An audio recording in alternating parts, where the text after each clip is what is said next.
pastor José perguntou na sua pregação, né? O que Deus tem falado no seu coração? O que Deus tem falado no seu coração? E o Gessé também fez o exercício novamente, né? No domingo passado, quando o Jorge pregou, ele encorajou a gente para sobre essa questão de exercitar os seus dons, né? E encorajar uns aos outros aqui. A gente teve o exercício também de ouvir a voz do Senhor. Talvez, se você é mais sinestésico, você sentiu a presença do Senhor hoje. Está falando muito de ouvir, né, o louvor. Você é mais auditivo? Talvez você é mais visual. Mas você pode ver a presença do Senhor na face de cada um hoje. Antes de fazer uma oração, eu gostaria que vocês orassem comigo, né, para que o Senhor... Você crê que o Senhor fala? A gente fez o exercício a semana passada. O Senhor fala de várias maneiras. Se você fez o curso aqui, Conhecendo a Deus e a Sua Vontade, lá fala de algumas maneiras como você ouve ao Senhor. Ele fala através da comunidade, a sua igreja. Ele fala através do Espírito Santo. Ele fala através da sua palavra. E basta você estar sensível à voz do Espírito Santo. Tem várias maneiras do Senhor falar. Circunstâncias. Quando você está orando a Deus, não é um monólogo, é um diálogo. Ele tem uma resposta. Basta a gente ficar atento nas respostas do Senhor. Nem sempre é igual o Gessé falou. Às vezes é no silêncio, né? Às vezes ele te traz uma impressão. E hoje, só para fazer uma introdução breve, nós falaremos, baseado no texto de Hebreus capítulo 3, tá? Não precisa abrir ainda, vai estar exposto aqui na tela. Mas, quando o pastor Zé pediu para trazer a mensagem hoje, eu achei que ele ia falar sobre o livro de Efésios. Eu já estava até estudando o livro de Efésios. Aí ele falou, não, é Hebreus, é tal capítulo, tal. Eu falei, mas meu Deus. Aí eu falei, orei ao Senhor. Eu falei, Senhor, é isso mesmo que o Senhor quer que fala. E aí, quando aconteceu isso aí, para mim foi uma confirmação. Eu falei, porque não tinha como programar a mensagem com, por exemplo, o devocional que fala o caminho do coração, né? E, inclusive, na apresentação, fala sobre a gente como a gente aprender a ouvir. Porque ele fala lá que a gente né, a gente escuta antes de falar até. E aí você, depois, Deus vai falar com você e você vai abençoar o seu irmão. Né? Pode ser com um dom de profecia. Né? E que a gente possa exercer todos esses dons. Mas o que estava acontecendo naquela igreja de Hebreus? E o autor pega e exorta, ele vai exortar para que as pessoas não endurecessem o seu coração, como aconteceu na rebelião do povo lá no deserto. A gente vai ver no decorrer de várias passagens, a maioria vai ser em Hebreus mesmo, né? E o autor exorta a igreja sobre o perigo da desobediência e da incredulidade, dando exemplo daquele povo, né? E como a sedução do pecado endurece os nossos corações, né? E o que pode nos levar a uma morte espiritual, né? Ele também vai falar sobre a questão da comunhão, igual já se fez aqui, sobre estar animando e encorajar uns aos outros, né? Na prática do amor mesmo e as boas obras, né? E também nessa carta mostra que a gente agora pode se aproximar de Jesus Cristo com confiança, porque o véu foi rasgado, então é apresentado ele como um sumo sacerdote, né? Mas o que estava acontecendo ali?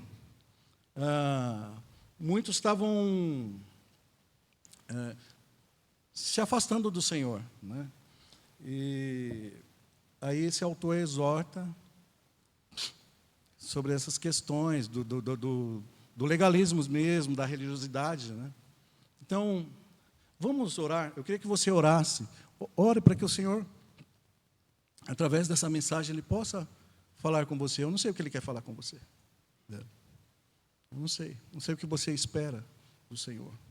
Às vezes você está até esperando um toque do Senhor, uma cura, e Ele vai te dirigir, vai te orientar. Então, oremos. Senhor, eu quero te louvar, e obrigado, Pai, pelo teu amor, pela tua presença, pela tua graça, tua misericórdia. Podemos acessar hoje, Senhor, a Ti, porque o véu foi rasgado, e pela morte, pelo sacrifício do Senhor na cruz, temos livre acesso ao Senhor.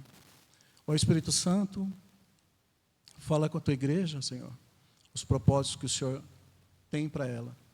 Fala de maneira particular com cada um.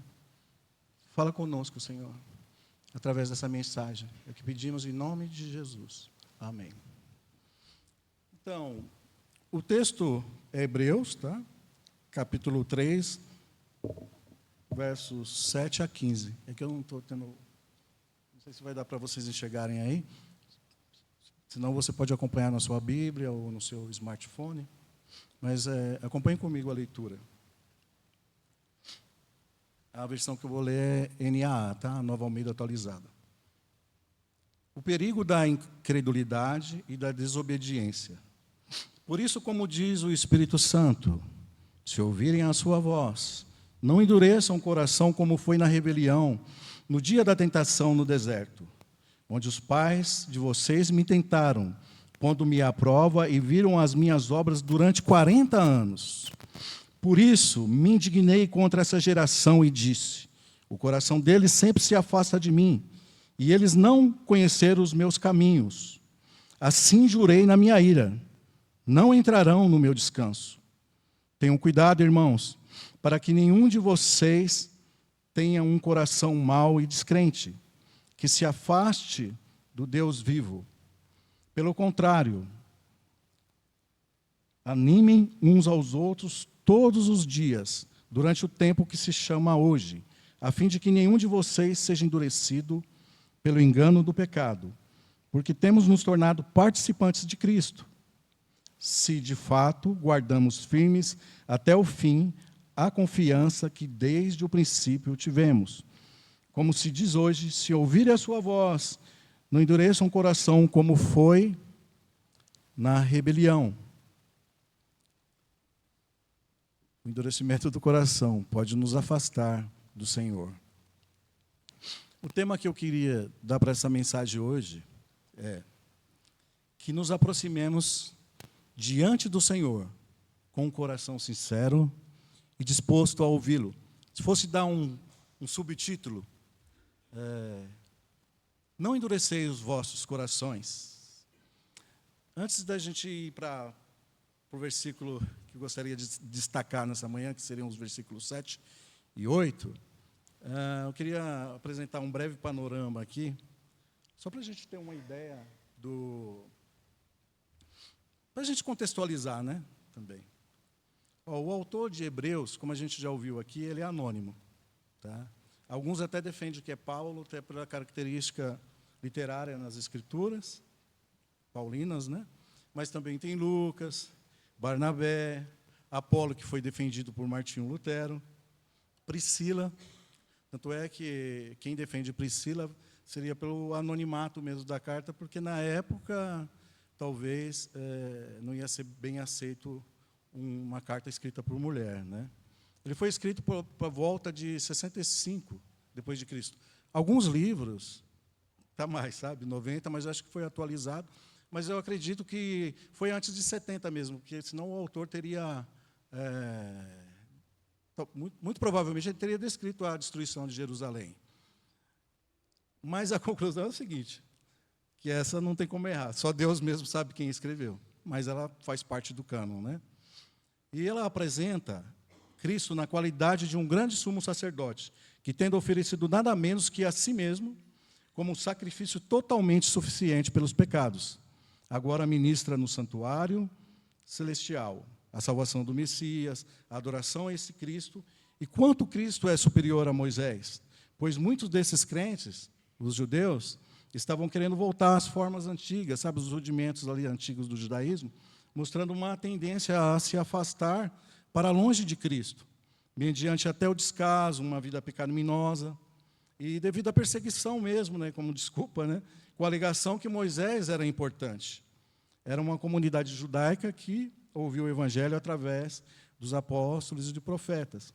Ou seja, a carta de Hebreus é uma carta enviada para os judeus da diáspora, né? Estavam espalhados pela Ásia e estavam em plena perseguição. E muitos deles estavam voltando para o judaísmo. Então, a carta de Hebreus ela é escrita justamente com o propósito de combater as próprias disputas antigas que existiam dentro da igreja e questões mesmo de heresia. E os grupos de partidos políticos, né? Principalmente os partidos legalistas, né? Que queriam que também os irmãos gentios adotassem o judaísmo, tanto pela perseguição, né, que estava sendo imposta, e mesmo que a igreja estava sendo, estava espalhada pela Judéia, mas o Império Romano também estava dominando muito, né? Então era muito extenso, né? E faz a gente pensar, né? Muitos estão, às vezes, sei lá, da religião antiga, voltando aos rudimentos aí a gente está vendo um fenômeno, depois vou até tocar no assunto. Bem, essa fonte aí é de um livro Panorama do Novo Testamento, Robert, eu não sei se pronuncia Gundry, mas foi usado aqui no Seminário Tozer, mas acho que ele atualizou com essa segunda edição que eu peguei, mas tem a terceira edição já. Pois bem, então, depois de ter feito esse breve panorama, para a gente entender o contexto do que estava acontecendo na época e por que o autor estava exortando esse pessoal do perigo, né, disso, vamos concentrar no verso 7 e 8 desse capítulo 3, que diz, né, assim: por isso, no verso 7, como diz o Espírito Santo, olha, o Espírito Santo fala, ele está falando aqui que ele disse, né? Hoje, se ouvirem a sua voz, não endureçam o coração, como foi na rebelião no dia da tentação no deserto.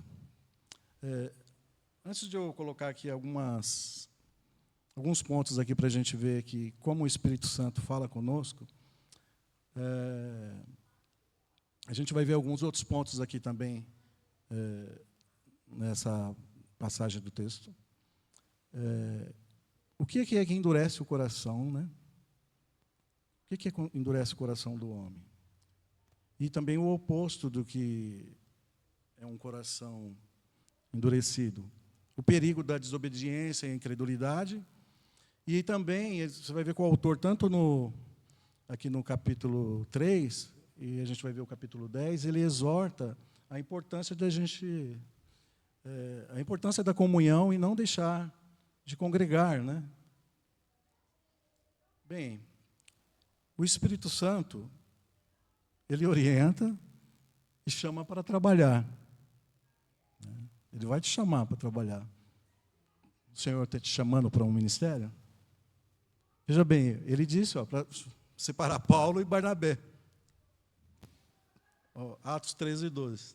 Enquanto eles estavam adorando o Senhor e jejuando, o Espírito Santo disse: separem-me agora Barnabé e Saulo para a obra que eu tenho chamado. O Espírito Santo direciona. Eu não vou ler todos os textos para a gente ir um pouquinho mais rápido, né, senão vai demorar muito. Tá? Ele direcionou Pedro sobre os gentios, Atos 10, 19. Direcionou Felipe a aproximar do eunuco, em Atos 8, 29. O Espírito Santo, ele revela, intercede e instrui nos guiando. Jesus nos promete que ele nos guiará a todas as coisas. Está lá em João 16, 13. Ele intercede por nós. Ele nos ensina, né, João 14, 26. Nos dá poder para testemunhar dele. E ele fala através, principalmente da sua palavra. Falou por intermédio dos profetas. E como a gente fez o exercício aqui com o Jorge, domingo passado, em Hebreus também há uma doutrina bem clara sobre o Espírito Santo, e é apresentado também como aquele que distribui os dons, né? Está em Hebreus 4, ou 2:4. O Espírito Santo é ele que traz a mensagem de Deus aos homens, e aos homens tornam-se participantes do Espírito Santo. O Espírito Santo é quem faz isso hoje. Então, o Espírito Santo está falando no verso 7 e 8, não endureçam o coração. Por quê? Porque o relacionamento com Deus, ele é descrito como algo que acontece no coração. Veja essa passagem de Romanos 10:9. Aqui. Você pode pôr a passagem de Romanos 10:9. O relacionamento com Deus é descrito como algo que acontece no coração. Veja o que está escrito em Romanos 10:9. Se você confessar com a sua boca que Jesus é o Senhor e crer em seu coração que Deus o ressuscitou dentre os mortos, será salvo. Veja, é algo que começa no coração. Nas Escrituras, o coração significa o interior da pessoa, incluindo alma, mente, emoções, vontade, sabe? Fé, intenções e a nossa própria vida espiritual. Em Mateus 9:4, Jesus disse assim: por que pensais mal em vosso coração? Ou seja, o coração ele está ligado à mente e aos pensamentos. Depois a gente vai ver alguma raiz etimológica da palavra, mas essa questão do significado da palavra coração, no latim, ele quer dizer mente também. É o coração e quer dizer mente, né?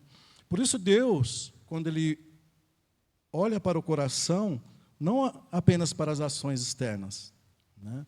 Em 1 Samuel 16:7, o Senhor não vê, diz assim, que o Senhor não vê como um homem vê a aparência, mas o coração, né? Foi assim que Ele escolheu Davi, e Davi foi considerado como alguém segundo o coração de Deus. E em Hebreus também, no capítulo 10, eu vou ler o versículo 22, mas a gente falou aqui, aliás, o Jessé comentou aqui sobre ter um coração sincero, né? Em Hebreus 10:22, ele nos incentiva a aproximar-nos de Deus com um coração sincero. Mas vamos ler o texto aqui de Hebreus, capítulo 10, de verso a 19 e 25. Olha o que o Espírito Santo nos exorta. É engraçado que o autor de Hebreus, ele falou para o povo judeu, por isso que ele usou o exemplo do Antigo Testamento, né? E tem um salmo, acho que até nos rodapés das Bíblias aí tem, o Salmo 95, que é um salmo de Davi, e ele fala justamente isso. Ele exorta justamente dessa maneira. Não endureceis os vossos corações, né? Mas fala sobre também, ele começa em louvor e em adoração ao Senhor. Portanto, meus irmãos, tendo ousadia para entrar no santuário, pelo sangue de Jesus, pelo novo e vivo caminho que Ele nos abriu, por meio do véu, isto é, pela sua carne, e tendo um grande sacerdote sobre a casa de Deus, aproximemo-nos com um coração sincero, em plena certeza de fé, tendo o coração purificado de má consciência e o corpo lavado com água pura. Guardemos firme a confissão da esperança, sem vacilar, pois quem fez a promessa é fiel. Eu até grifei esses aqui.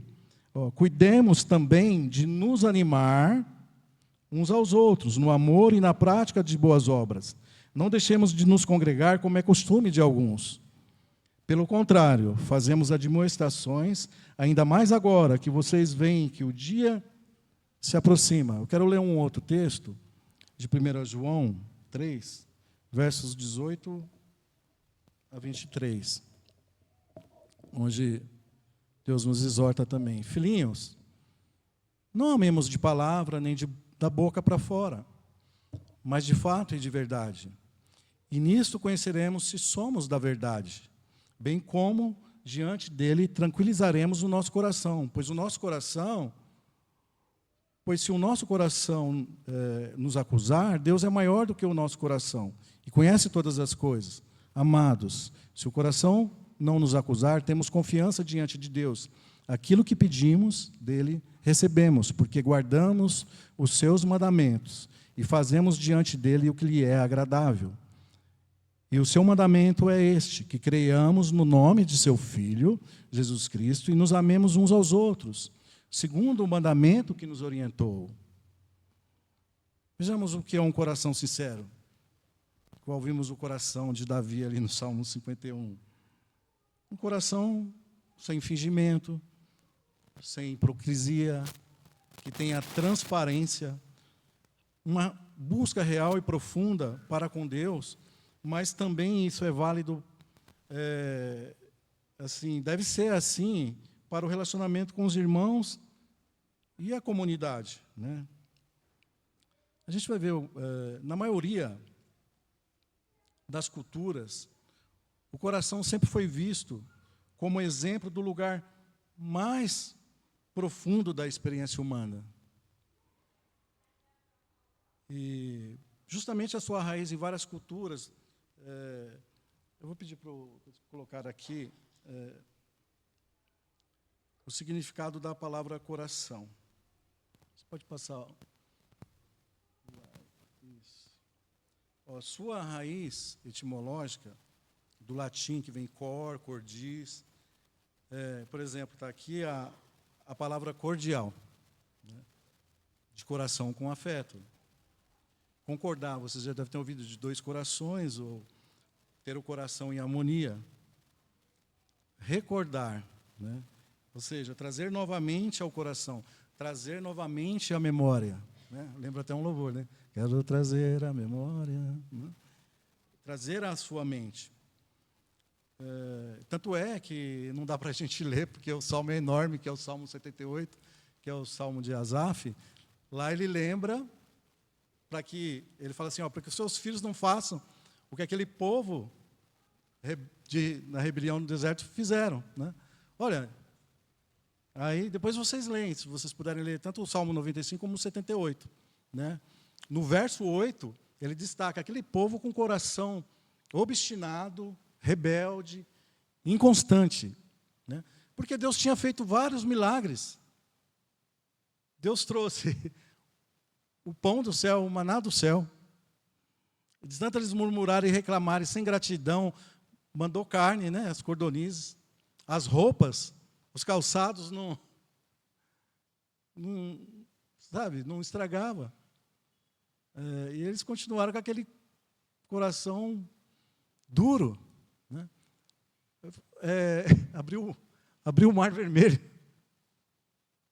Quantos milagres o Senhor já fez na sua vida? E talvez você não tenha percebido, ou se você não tomou uma decisão de seguir a esse Jesus, a esse Cristo, porque você está esperando ver mais alguma coisa, né? Eles viram tantos milagres,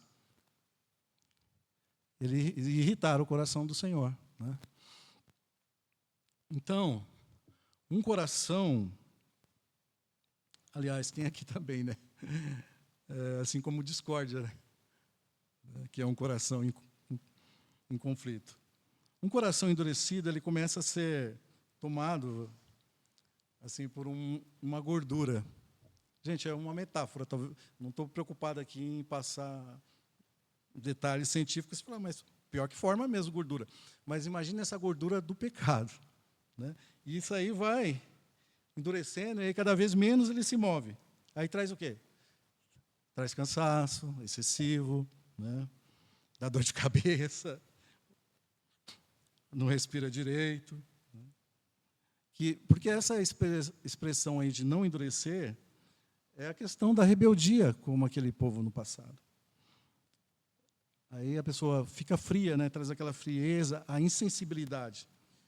E acaba levando à apostasia. O indivíduo fica insensível e aí não escuta a voz do Senhor.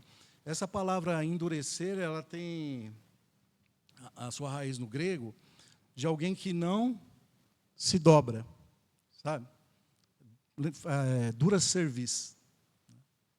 Isso tem na igreja também. Se você vê o joio e o trigo é bem parecido. Só que o joio, ele se inclina, né? Por quê? Porque se você esfregar ele assim, ó, ele vai sair umas sementes, né? E você pega, aliás, o trigo, né? O trigo vai sair algumas sementes, tem fruto. E o joio não tem, sabe? Ele é altivo, às vezes tá bonito ali, soberbo, mas tem só a aparência, né? E muitas vezes, para poder também tirar o fruto, né, a semente do joio, você passa pelo Antigamente tinha um aparelho que chamava tribulum, que aí aperta e amassa, e ali você solta os seus frutos, né? E em Atos 7:51, Estevão repreende, inclusive, os líderes judeus, chamando eles de quê? De incircuncisos de coração e ouvido, né? Pensa bem, um povo que colocou à prova por 40 anos a Deus. E aí é o que acontece, o que tem acontecido muito atualmente na igreja, né? A pessoa não tem vida com Deus. Ela começa a abandonar os cultos. Não é tão maravilhoso aí ter a comunhão, adorar o Senhor junto, né? Não ter a comunhão com os irmãos, não tem prazer em ler as Escrituras, não tem devocional, não consegue enxergar uma vida na comunidade da igreja.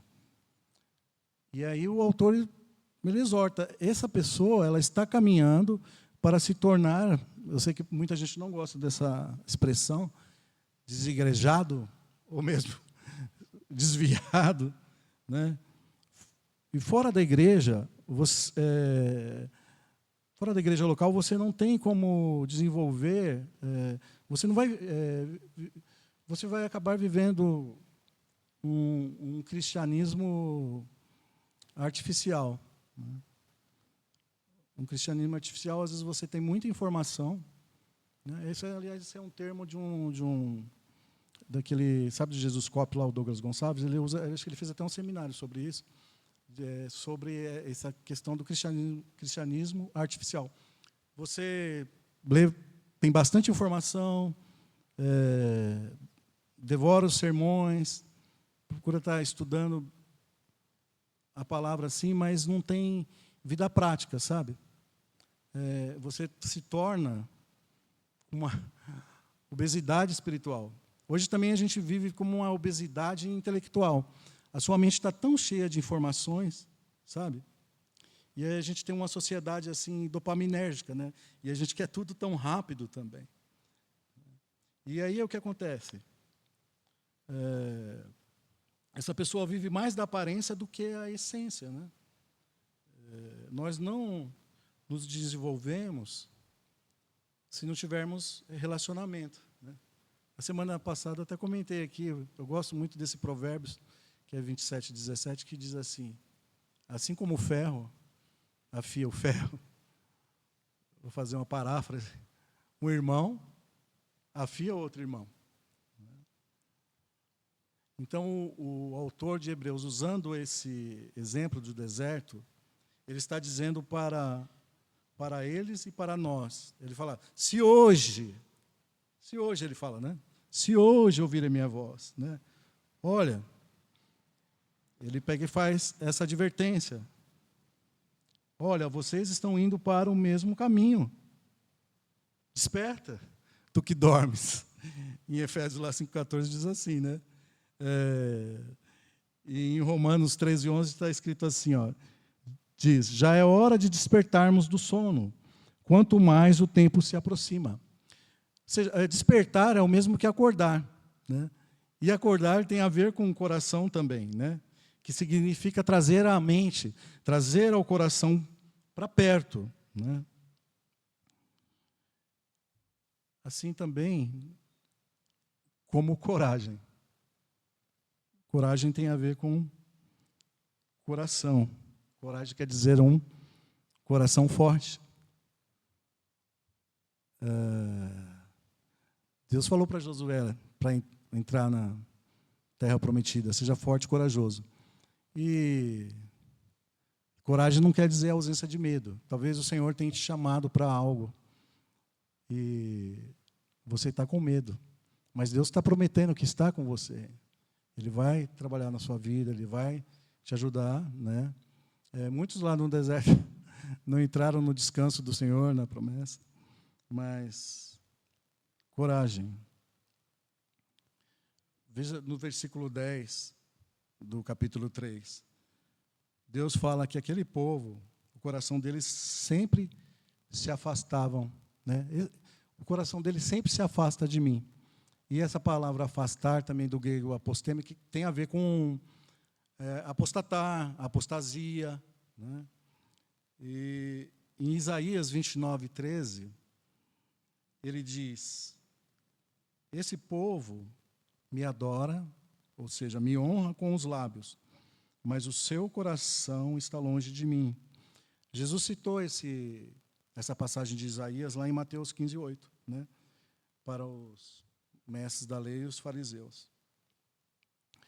Mas, irmão, só para a gente ter uma ideia, ele colocou aqui, endurece o coração do homem. Você pode voltar, tem um slide lá do ritmo cardíaco. O coração da gente ele tem um ritmo cardíaco. E ele tem um compasso, né? Não quero ficar falando sobre ciência aqui, mas ele tem uma frequência, né? Geralmente de 60 a 100 batimentos. Mas, às vezes, o que acontece? Ele fica descompassado, sabe? A arritmia é um descompasso, né? Ou então fica muito acelerado, né? Que no caso seria taquicardia, né? Ou uma bradicardia, que ele fica bem lento, né? Mas, de repente, a gente está com uma arritmia, sabe? Quando o coração ele fica descompassado, né? E aí, foi perguntado aqui, semana passada, como que está a sua saúde espiritual? Ela está boa ou está descompassada? Ou tem uma desritmia? Tem um sambinha do... Esse aí não é o Martinho Lutero, não, é o Martinho da Vila, que fala que ele precisa transfundir do sangue, sabe? Mas, assim, na licença poética dele, né? Ele fala que o seu coração... Ele usa uma expressão meio... Não é palavrão, mas eu vou trocar. Mas preciso transfundir do seu sangue para um coração, assim... vamos dizer, de um coração inconstante, né? Porque ali fala de um coração boêmio, né? Essa tal liberdade que é o pecado, né? Desregrado, avesso ao que é, vamos dizer assim, convencional, né? Inconstante. Mas, irmãos, só para fazer mesmo esse paralelo, se o coração para de bater, né? Vamos dizer, tem uma parada cardíaca, né? Passar muito tempo, acho que mais de 10 minutos você está resultado em morte, né? E é isso que acontece. Aí a pessoa não consegue mais ter comunhão. O que aconteceu com o povo no deserto? Ficaram 40 anos no deserto, e todos aqueles que estavam lá, até que com o coração endurecido, e eles morressem. Tudo bem, entrou Josué, né, Caleb, né? Então, foi aquilo que eu ia falar, pastor Jorge, nos exortou, né? Precisamos monitorar nossa saúde espiritual, assim como cuidamos da nossa saúde física. O Jorge, ele exortou aqui foi no dia da formatura do discipulado, né? Sobre a gente ter uma alimentação sólida, né, da palavra. E aí, do que você tem se alimentado? A gente tem que tomar muito cuidado, porque hoje, com tanto acesso à informação, né, tem coisa que... Eu conheço pessoa que, como diz um amigo meu, espirocou, ficou doido, a ponto de blasfemar contra o Espírito Santo, sabe? Não, o Espírito Santo é de tanta informação que ele veio buscar, mas não são... que às vezes não é de uma fonte segura, e fez a pessoa desviar dos caminhos, né? Apesar que hoje a gente está vivendo, não sei se isso ainda é um fenômeno, né? Mas a gente tem que pensar bem. De muitos cristãos, igual esse povo rebelde que estava voltando para o judaísmo, a gente vê que tem muito cristão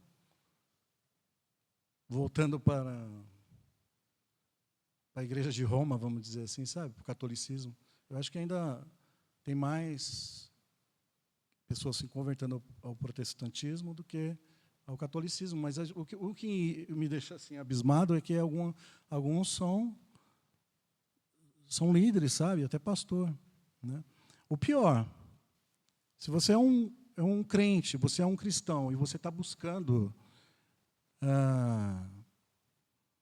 eu não quero dizer aqui que você não pode visitar outra igreja, tá? Mas, às vezes, até aquela antiga sua religião, sabe? Buscar uma cura no espiritismo. Ou, sei lá, se a pessoa teve um luto, querer falar com o seu parente que já morreu. Lá em Hebreus está escrito, né? Ao homem é dado morrer uma vez só, e depois disso vem o juízo. Então, eu me pergunto, será que essa pessoa realmente teve um encontro com Cristo? Né? Então, isso acaba resultando em morte, irmãos. O pastor Zé, ele também nos exortou sobre essa questão da comunhão, que precisamos de uma mentoria, de prestar contas, sabe? Um orar pelo outro. Né? Não dá para viver um cristianismo fora do corpo de Cristo. Não é opcional, como alguns apregoam por aí. É essencial, sabe? O Jorge falou sobre a importância disso, né? Para o corpo não atrofiar. Né? Todos vocês são importantes. O dedo mindinho, se estiver ferido ali, estiver com um espetinho, né? E também, se você não se move, o que acontece? Você já viu quando sei lá, quebrou o braço, está engessado? Ele não fica minguadinho, né? Ele atrofia. Assim, quando você faz musculação também fica maior, né? Talvez a gente tenha que fazer uma musculação espiritual, né? Então não tem como, tá? E o alerta também é para a gente tomar cuidado com esses falsos profetas, porque eu não sei, às vezes o que você está procurando? Você passa em um lugar e vê uma placa ali assim, pare de sofrer, sabe? Mas não tem, muitas vezes, eles não falam de Jesus, sabe? E a gente tem que tomar cuidado com isso, né? Eu já falei isso aqui outra vez, vou repetir, né? Muitos parece que não suportaram essa doutrina, né? E aí, com um comichão no ouvido, começaram a ouvir fábulas, mitos. Hoje a gente tem muito acesso, né? A gente tem que tomar cuidado. Aí, cada coisa que a pessoa fala, começa com simples, tá? O nome de Jesus não é Jesus, é Jesus, é Yahweh, é Yeshua, sabe? É a autoridade de Cristo que está na sua vida, não importa a língua. Outros vão falar em outra língua, né? E eles acabaram se afastando da verdade. Muitos estão assim, se afastando da verdade.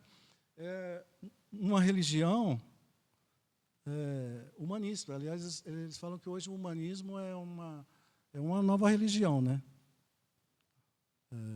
A pessoa está centrada mais nela mesma do que em Cristo. O próprio hedonismo, né? A busca só pelo prazer, né? A gente tem que ter uma boa base. Acho que, principalmente, para a gente dar razão da nossa fé, né? Falar acho que 1 Pedro 3,15 que diz para a gente dar razão para a nossa fé. Principalmente, cada um de nós precisamos ter esse alimento sólido da palavra, e principalmente os jovens aí que estão estudando, estão na faculdade, por causa dessa questão de ciência. Eu gosto muito do Marcos Eberlin, que ele fala que um pouco de ciência nos afasta de Deus. Há muita ciência nos aproxima, sabe? Então, amados, o que endurece o coração do homem? Agora está certo. A gente já sabe a resposta. No versículo 13 está escrito, que nenhum de vocês seja endurecido, seja o quê? Pelo engano do pecado, O pecado, ele endurece o coração do homem. A natureza do pecado é assim, promete liberdade, mas nos traz escravidão e morte. Sem perceber, isso vai endurecendo o coração. Tá? E aí, o autor nos exorta, não endureceis o vosso coração. Né? E aí, como o homem se afasta do pecado? Vivendo uma vida de devoção, né? Que a gente já falou, adoração, porque temos nos tornados participantes de Cristo. Se de fato guardamos a confiança que desde o princípio tivemos, está no versículo 14. Isso indica o quê? O benefício que cada um de vocês, cada cristão, cada crente tem mediante a salvação encontrada em Cristo Jesus.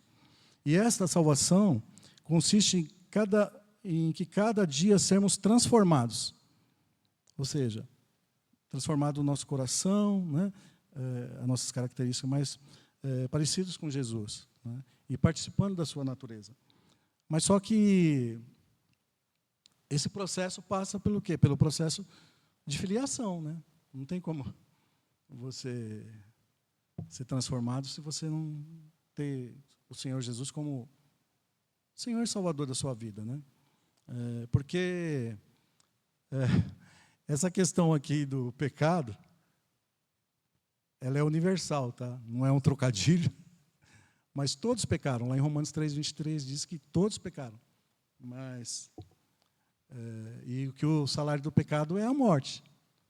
Mas o dom gratuito de Deus é a vida eterna, né? Em Cristo Jesus, né? Então, não pensemos que nós, a sociedade, a gente vive neutra, sabe?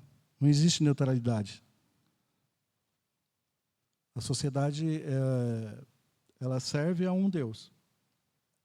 Eu não sei, aquilo que você coloca como prioridade é o seu Deus. O que você tem colocado como prioridade?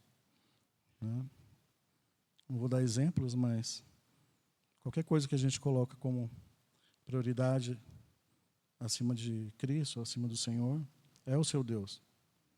E também, a gente fala que a gente é peregrino nessa terra, né? Mas não somos peregrinos nessa terra sem nenhuma responsabilidade. Tipo um crente Noé, sabe? Vem aqui para a arca e pronto. Espera o mundo acabar. Nós somos embaixadores de Cristo. E a vitória final pertence a Jesus. Afinal, na realidade ele diz, né? Eu venci o mundo. Ele já venceu, né? Em João 16:13 diz assim: eu venci o mundo. Tenha um bom ânimo, né? E ele voltará, né? Ele virá com poder e grande glória, né? Lá em Apocalipse 19:11 diz, né? Que ele vai vir para julgar e guerrear, né? Com justiça. E em seu manto e em sua coxa está escrito, né? Rei dos reis e Senhor dos senhores, né? Então, a pergunta para nós hoje é: o que o Espírito Santo diz, o que ele está dizendo para você nessa manhã, no dia que se chama hoje? Ele está dizendo lá, é hoje, é agora, né? A oportunidade de você reconhecer o senhorio de Cristo é hoje. Ele diz, é agora. A obediência é hoje. Não pode ser adiado. Pode ser adiado, irmão. Veja o perigo da incredulidade. Você pode passar, Estevão, para mim?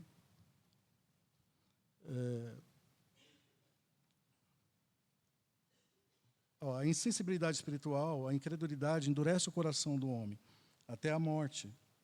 Quase toda a geração que saiu do Egito provocou Deus com sua incredulidade e pereceu no deserto.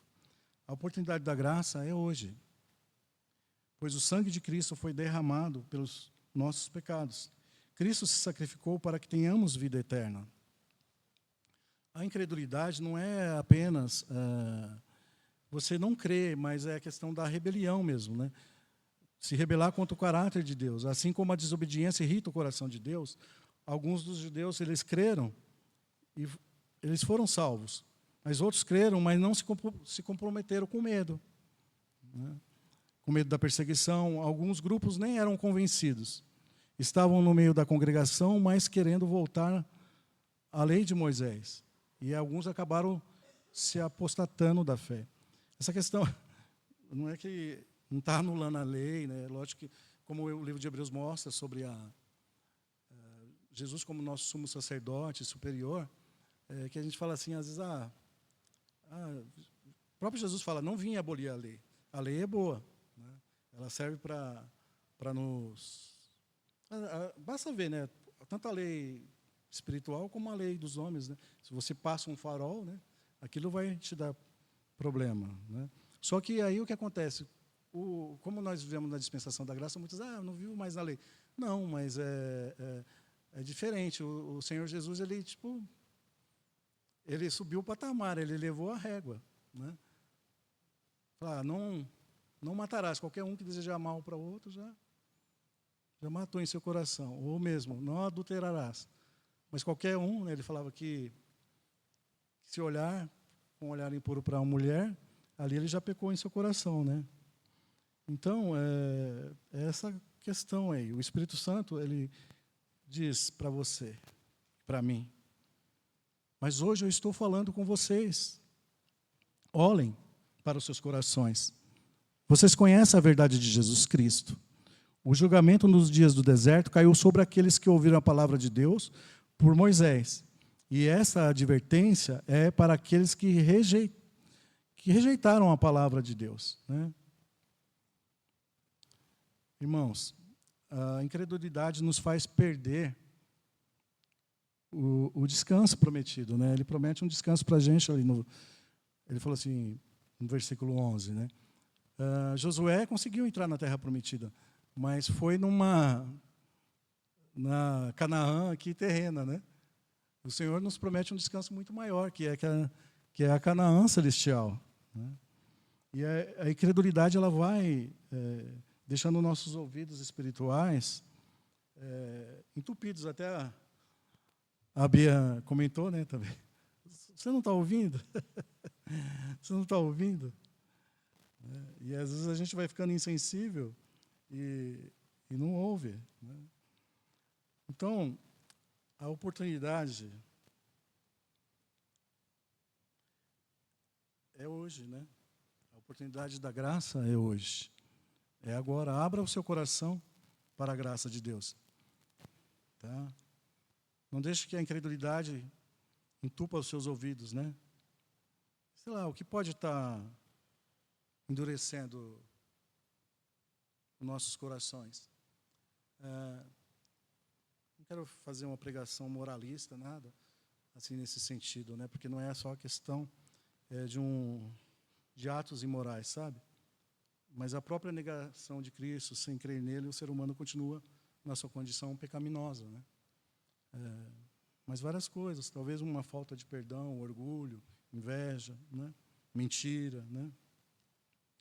Vamos ver o que é o oposto de um coração endurecido. Pode passar.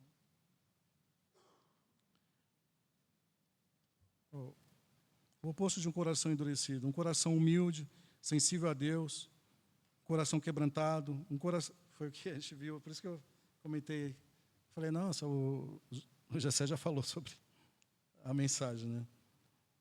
Um coração quebrantado, Deus não desprezará. Perto está o Senhor dos que têm o coração quebrantado.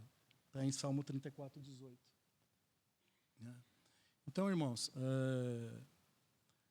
o que é real no seu coração? É o amor de Cristo? Ou é outra coisa? Aquilo que eu coloco como prioridade torna-se meu Deus. Veja, Jesus priorizou o amor de Deus. Ele disse, minha comida, eu já vi algumas traduções, não sei se está correto, a minha comida e bebida é fazer a vontade do Pai. Está lá em João 4,34. Do que você tem se alimentado? Em Apocalipse 2,7 diz assim, quem tem ouvidos ouça o que o Espírito diz às igrejas. Ao que vencer, dar-lhe-ei que se alimente da árvore da vida. A igreja de Éfeso, ela foi elogiada pela perseverança e o seu trabalho, né? Contudo, ela havia deixado o primeiro amor. E esse primeiro amor é o quê? É a alegria, né? É a alegria. né? Então, o Senhor diz para nós, exortai-vos, mas em amor e em verdade, né? Permitindo o aperfeiçoamento.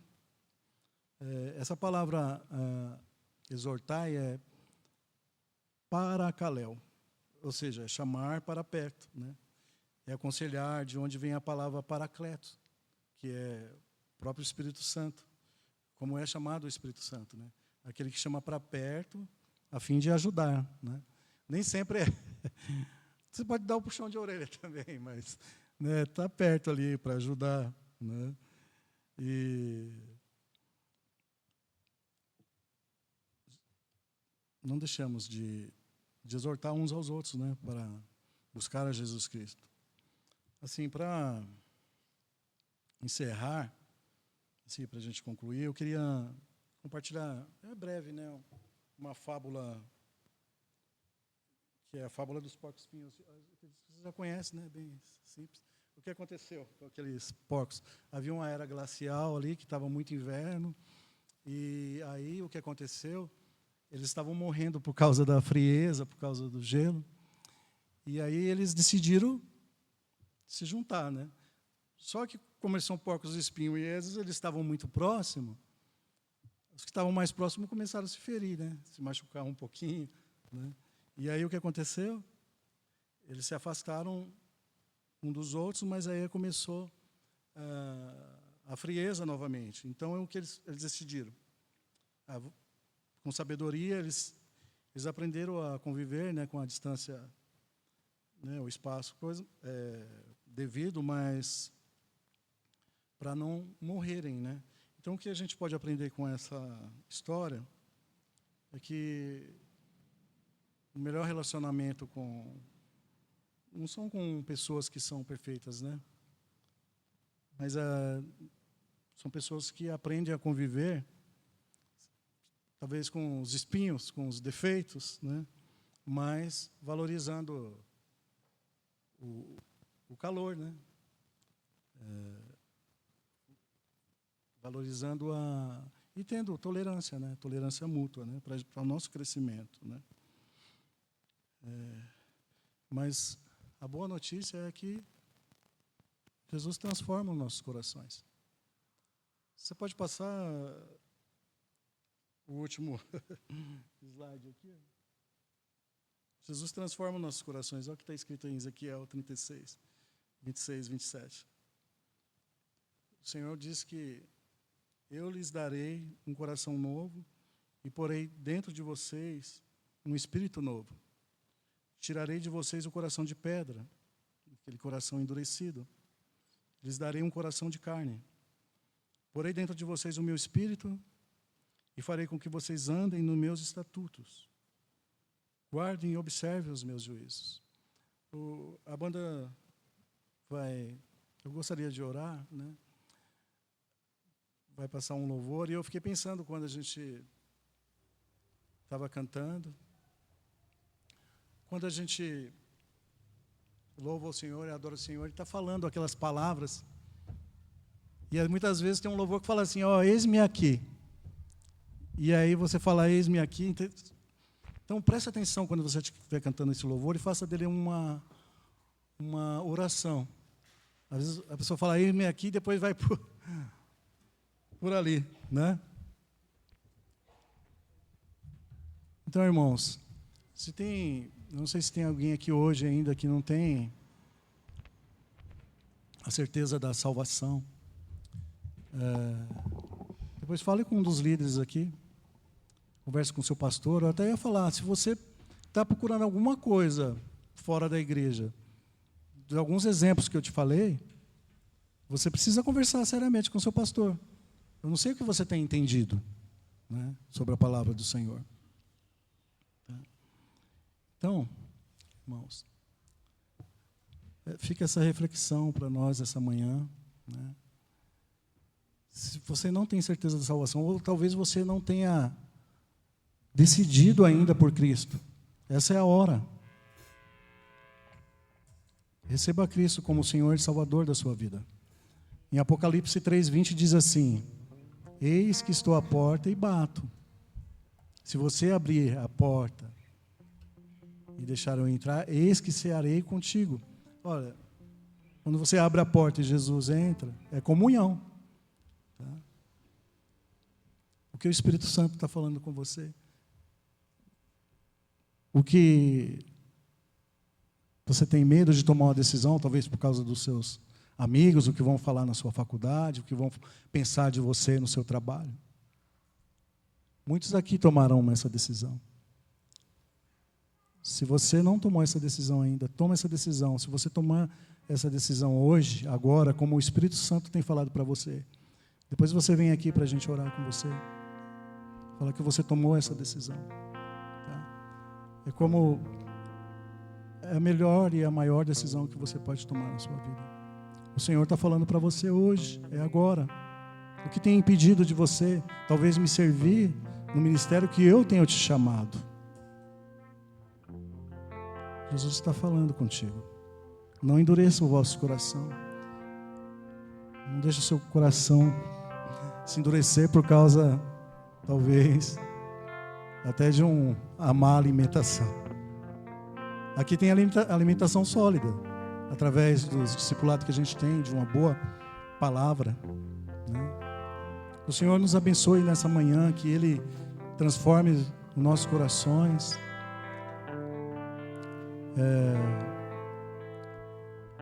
Faça do louvor a sua oração. Que Deus abençoe vocês.